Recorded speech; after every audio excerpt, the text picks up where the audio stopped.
Alors voilà, nous allons donc effectuer l'opération pour améliorer la réception GPS, la réception GSM du Mini Coyote Plus.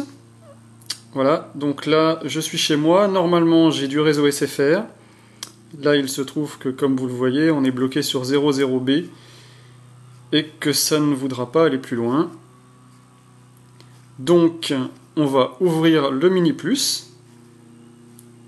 Pour cela, il faut des tournevis de précision, un très petit pour décoller l'étiquette, un tournevis Torx numéro 6 pour la vis, des cure-dents, et normalement avec ça, ça devrait suffire. Donc voilà, on est toujours bloqué sur 0B, donc je vais l'éteindre.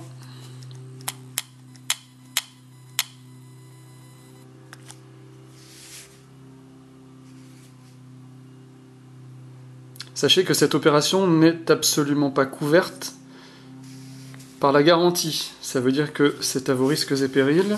Si vous vous loupez, il n'y aura pas possibilité de prise en charge par la garantie. Donc on va décoller l'étiquette dans ce coin-là, très délicatement, avec le tournevis de précision, le tout petit tournevis plat. On glisse en dessous délicatement. On progresse vers la droite. Voilà, ensuite on prend un tournevis plus gros pour rattraper l'étiquette. Et là, on va pouvoir soulever l'étiquette, qui n'est pas collée très très fort, hein.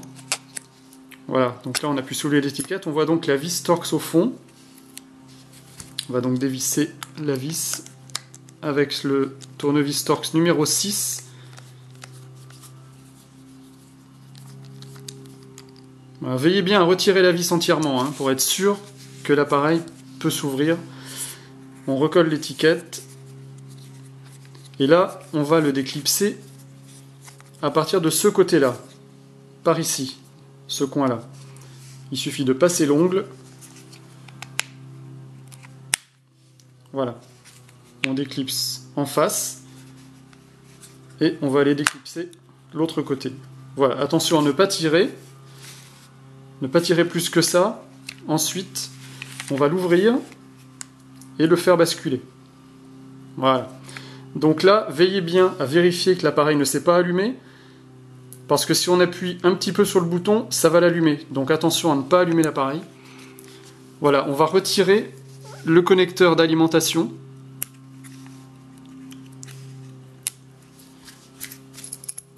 Qui se trouve là.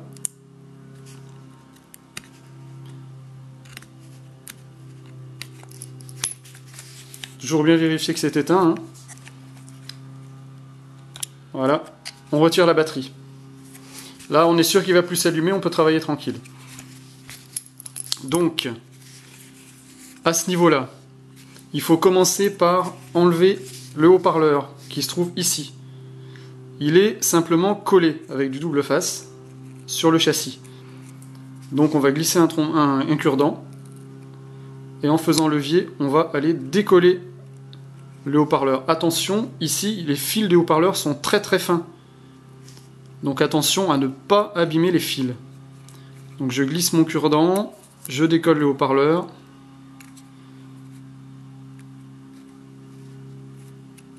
Attention à ne pas abîmer le haut-parleur également avec le cure-dent, hein. Faut y aller doucement. Je termine au tournevis. Il faut réussir à attraper le haut-parleur délicatement. Voilà. Une fois le haut-parleur enlevé, on va, avec le cure-dent, soulever la carte électronique à partir de cet endroit-là. Et on fait basculer la carte. Attention, ici, on a le connecteur de l'écran. Donc, il ne faut pas tirer à cet endroit-là. On va simplement faire basculer. Donc, en pliant simplement la nappe qui se trouve derrière. Voilà. Là, on a accès à l'antenne. L'antenne, le fil noir. Alors, on va essayer de vous montrer. L'antenne, le petit fil noir qui se trouve là. Donc, qui vient toucher la carte électronique. Donc, il part de là, en haut à droite. Il contourne la puce, voilà, et il finit là. Le but du jeu, c'est d'aller le passer de l'autre côté, simplement. Donc avec le trombone, je vais simplement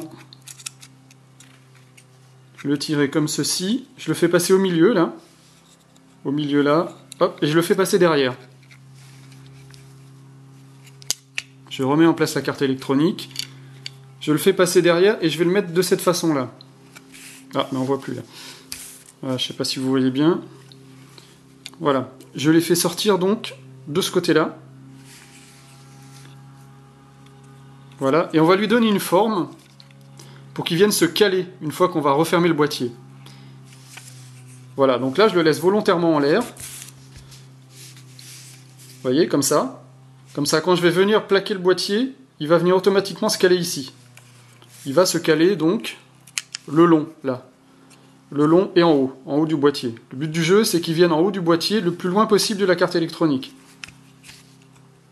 Alors sachez que, en fonction de la position que vous allez donner à votre câble, on risque d'avoir quelques petites perturbations sur l'écran d'affichage. Là, je fais la manipulation sans percer le boîtier. Hein.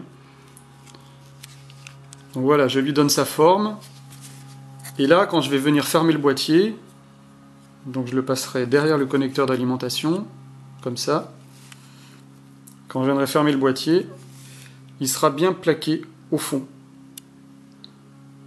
Voilà. Donc je vais refermer. Je vais remettre... Alors il faut que je recolle le haut-parleur. Donc le haut-parleur il se met un petit peu en diagonale. Il n'est pas tout à fait droit, hein, puisqu'il est un petit peu plus grand que l'emplacement. Voilà, donc je le mets bien au fond. J'appuie un petit peu pour qu'il colle. Voilà, le haut-parleur est bien positionné.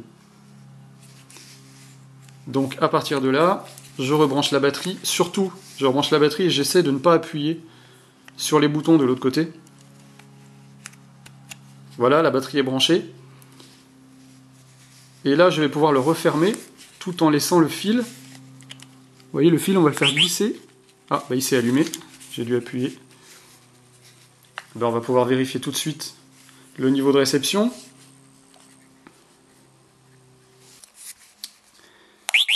Voilà, donc on va regarder maintenant comment il se connecte. Le déplacement d'antenne a été fait.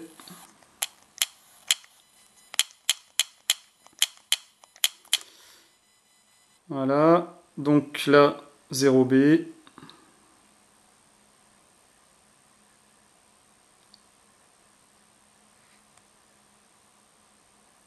Donc on voyait l'écran qui bouge légèrement.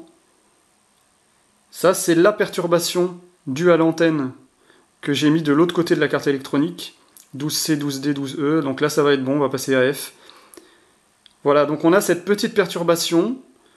On n'a pas plus de perturbations que ça. Hein. S'il y a beaucoup plus de perturbations, c'est que l'antenne a été mal positionnée. Donc là, il faut réouvrir le boîtier, la mettre ailleurs. Ou alors, carrément, percer le boîtier et la sortir. Là, je suis sur 12E. Normalement, ça devrait passer à F. Sachant que, comme je vous disais, j'ai très peu de signal SFR chez moi.